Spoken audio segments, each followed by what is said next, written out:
নমস্কার আমার প্রিয় ছাত্রছাত্রীরা, তোমরা সকলে কেমন আছো? আশা করছি তোমরা সকলে ভালো আছো।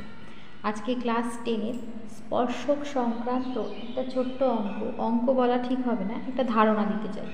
সেটা হচ্ছে দুটি বৃত্তের সাধারণ স্পর্শকের সংখ্যা n হলে n এর মান কত হবে। অপশান 4টে আছে। n এর মান 0 থেকে 4 পর্যন্ত হতে পারে, 0 থেকে 4। এখানে কিন্তু 0 সহ 4টা আছে। স্পর্শকের সংখ্যা 0 হতে পারে, 1, 2, 3, 4 হতে পারে। এখানে স্পর্শকের সংখ্যা যেহেতু n এর মান 0 থেকে 4 আছে, তাহলে 1, 2, 3 হতে পারে। এখানে স্পর্শকের সংখ্যা 0, 1, 2 হতে পারে। এখানে স্পর্শকের সংখ্যা 1, 2 হতে পারে। কোন অপশানটা হবে? এক কথায় এটা বলে দেওয়া যাবে উত্তরটা, কিন্তু আমি তোমাদের বোঝার সুবিধার জন্য এক একটা করে ছবি এঁকে এঁকে তোমাদের দেখাবো যে স্পর্শকের সংখ্যা কীরকম হতে পারে, তাহলে তোমাদের ধারণাটা কিন্তু পরিষ্কার হবে। তো অবশ্যই সঙ্গে থাকো, পুরোটা দেখতে থাকো। দুটো বৃত্ত বলেছে, আমি দুটো বৃত্তই আঁকবো। কীরকমভাবে আঁকবো? কখনো বৃত্তের ভেতরে বৃত্ত আঁকবো, কখনো দুটো বৃত্ত স্পর্শ করছে, কখনো বহিঃস্পর্শ, কখনো অন্তঃস্পর্শ, কখনো দুটো বৃত্ত পরস্পরকে ছেদ করছে, কখনো বা দুটো বৃত্ত কেউ কাউকে স্পর্শও করছে না এবং ছেদও করছে না। তাহলে মোট কিন্তু আমার 5 রকমের অপশন আসবে। চলো এবার শুরু করি। প্রথমে আমি যেটা করব, দুটি দুটো বৃত্তর মধ্যে একটা বৃত্ত এঁকে নেব, তার ভেতরে আরেকটা বৃত্ত আঁকবো। এটা 1 নম্বর। যখন একটি বৃত্তের ভেতরে অপর একটি বৃত্ত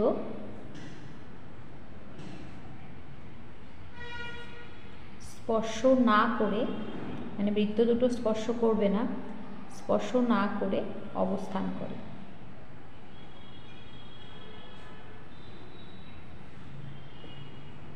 তাহলে কীরকম হবে?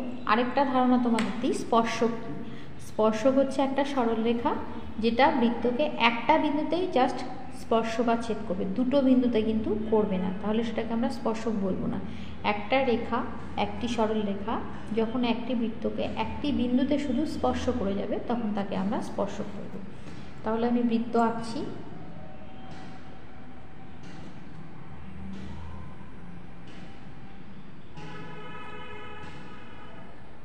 আমি একটা বৃত্ত এঁকে নিলাম, এর ভেতরে আমি আরেকটা বৃত্ত এঁকে নিচ্ছি।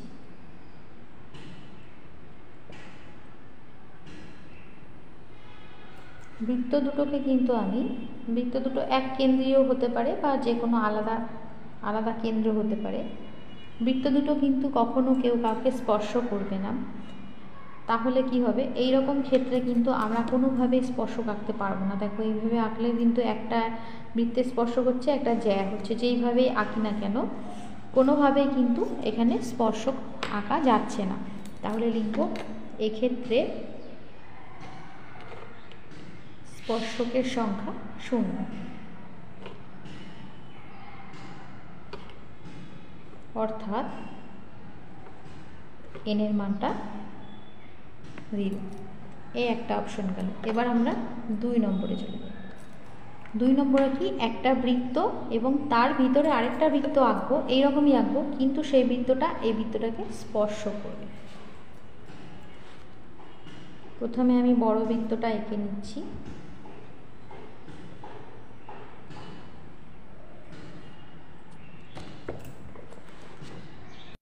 এবার কি করব? এই বৃত্তটার ভেতরে আমি আরেকটা বৃত্ত আঁকবো, যে বৃত্তটা এই বৃত্তটাকে শুধু স্পর্শ করবে, যে কোনো একটা বিন্দুতে স্পর্শ করবে।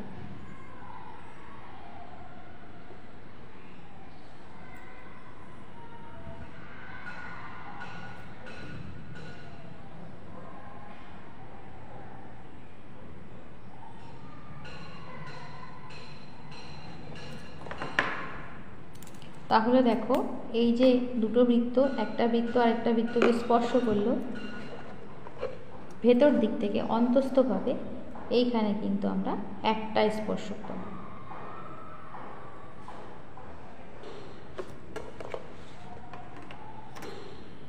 তাহলে 2 নম্বর কি হবে, যখন দুটি বৃত্ত পরস্পরকে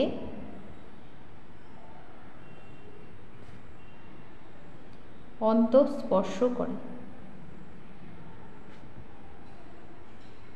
তখন ছবিটা এরকম হবে। তো এক্ষেত্রে স্পর্শকের সংখ্যা 1 হবে, অর্থাৎ এখানে আমরা n এর মান পাচ্ছি 1। এবার বৃত্ত দুটো কীভাবে থাকলে দুটো স্পর্শক হবে সেটা দেখায়। এবার বৃত্ত দুটো ধরো পরস্পরকে ছেদ করলো। 3 নম্বর হবে যখন দুটি বৃত্ত পরস্পরকে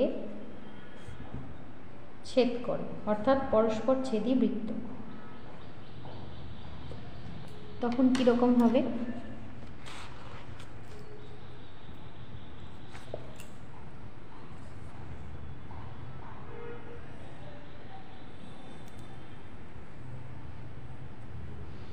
একটা বৃত্ত এঁকে নিলাম।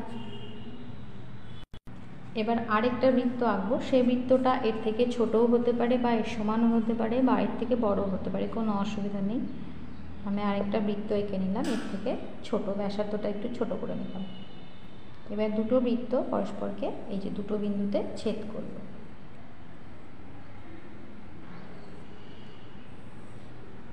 এক্ষেত্রে স্পর্শক কেমন হবে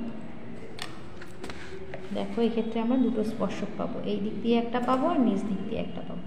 এই দিক দিয়ে প্রথমে আমরা ওপর দিক দিয়ে দুটো স্পর্শক এঁকে নিচ্ছি, সাধারণ স্পর্শক।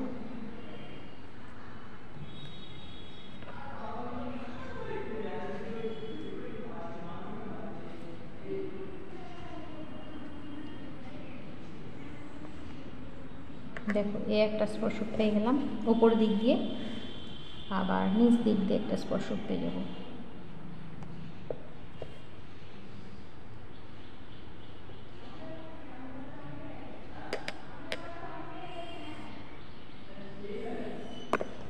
তাহলে দুটো বৃত্ত যখন পরস্পরকে ছেদ করছে তখন দুটো স্পর্শক পাচ্ছি। এক্ষেত্রে স্পর্শক সংখ্যা 2, অর্থাৎ n সমান 2 পেলাম। তাহলে n এর মান 0 হলো, 1 হলো, 2 হলো। এবার 4 নম্বর, দুটি বৃত্ত পরস্পরকে বহিঃস্পর্শ করল, তখন কীরকম হবে?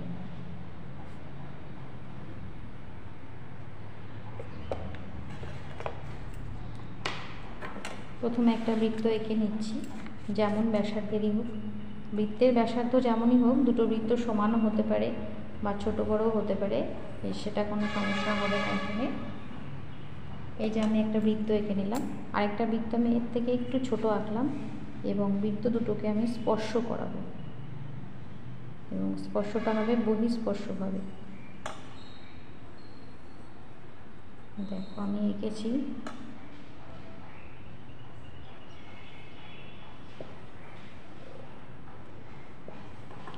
দুটো বৃত্ত আমি এঁকেছি এবং এরা বহিঃস্পর্শ করছে। তাহলে আমি এই মাঝ বরাবর একটা স্পর্শক পাবো, ওপরের দিক দিয়ে একটা স্পর্শক পাবো, নিচের দিক দিয়ে একটা স্পর্শক পাবো, মোট 3টে স্পর্শক হবে। এই দিক দিয়ে একটা স্পর্শক,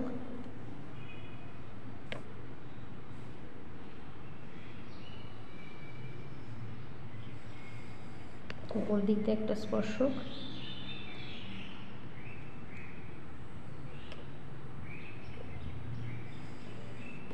দেখো মোট 3টে স্পর্শক পেলাম। তাহলে এক্ষেত্রে স্পর্শক সংখ্যা 3, অর্থাৎ n এর মান আমরা 3 পেলাম। এবার 5 নম্বর ছবিটা কেমন হয় দেখো। 5 নম্বর ছবিতে দুটো বৃত্ত সম্পূর্ণ আলাদা আলাদা থাকবে, অর্থাৎ কেউ কাউকে স্পর্শও করবে না আবার ছেদও করবে না। প্রথমে একটা বৃত্ত আমি এঁকে নিচ্ছি, যে কোনো ব্যাসার্ধের বৃত্ত নিতে পারো। এবং বৃত্ত দুটো সমান মাপেরও হতে পারে, কোনো অসুবিধা নেই। এই একটা বৃত্ত এঁকে নিলাম, আরেকটা বৃত্ত আমি একটু বড় করে নিলাম। বৃত্ত দুটো আমি এমনভাবে এঁকেছি যে এরা কেউ কখনো কাউকে স্পর্শ করবে না, আবার ছেদও করবে না। এক্ষেত্রে আমরা কয়টা স্পর্শক পাই দেখো, চিত্রের মাধ্যমে দেখাই।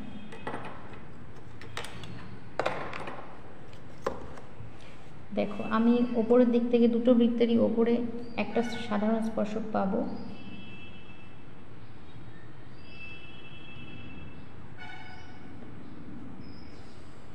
এই দেখো একটা স্পর্শক পেলাম।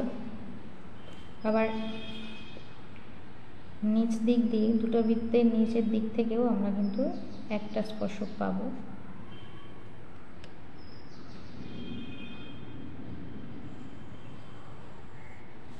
দেখো অলরেডি দুটো স্পর্শক হয়ে গেল। এবার কিন্তু এইভাবে স্পর্শক পাবো। এই দুটো কিন্তু সরল সাধারণ স্পর্শক ছিল, অর্থাৎ দুটো বৃত্তেরই স্পর্শকের একই দিকে দুটো বৃত্ত আছে। ওপরে যে স্পর্শকটা তার নিচের দিকে দুটো বৃত্ত, আবার নিচে যে স্পর্শকটা তার উপরের দিকে দুটো বৃত্ত। এই ধরনের স্পর্শককে বলা হয় সরল সাধারণ স্পর্শক।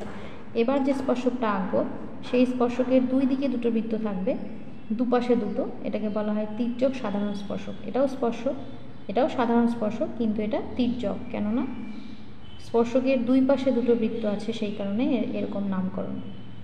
দেখো এই রকম কিন্তু একটা স্পর্শক পাচ্ছি। তাহলে দেখো তিনটে স্পর্শক হলো, আরেকটা স্পর্শক পাবো এইভাবে।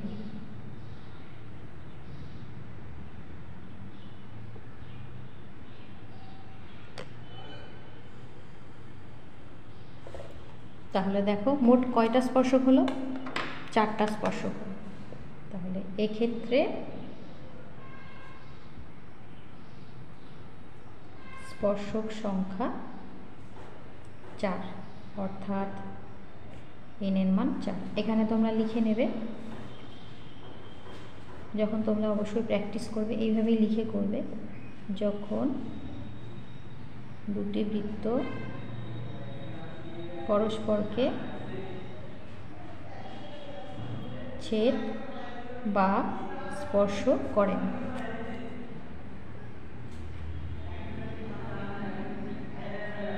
তাহলে দেখতে পেলে n এর মান আমরা কি কি পেলাম? n এর মান পেলাম 0, 1, 2, 3, 4, অর্থাৎ n এর মান 0 থেকে 4 এর মধ্যে। তাহলে আমাদের অ্যান্সার আসবে এই এ নম্বর অপশনটা। দেখতে পাচ্ছ কত সহজ, অঙ্ক করার কোনো প্রয়োজনই নেই, শুধু তোমাদের বোঝার সুবিধার্থে কিন্তু আমি এরকমভাবে ডিটেলস একটা ভিডিও তোমাদের সামনে তুলে ধরলাম। কেমন লাগলো ক্লাসটি অবশ্যই কিন্তু কমেন্ট করে জানিও। যদি ভালো লেগে থাকে অবশ্যই লাইক, শেয়ার এবং কমেন্ট করতে ভুলো না। খুব ভালো থেকো, সুস্থ থেকো। নেক্সট কোনো নতুন কোনো অঙ্ক নিয়ে পরের ভিডিওতে তোমাদের সামনে হাজির হব। ধন্যবাদ।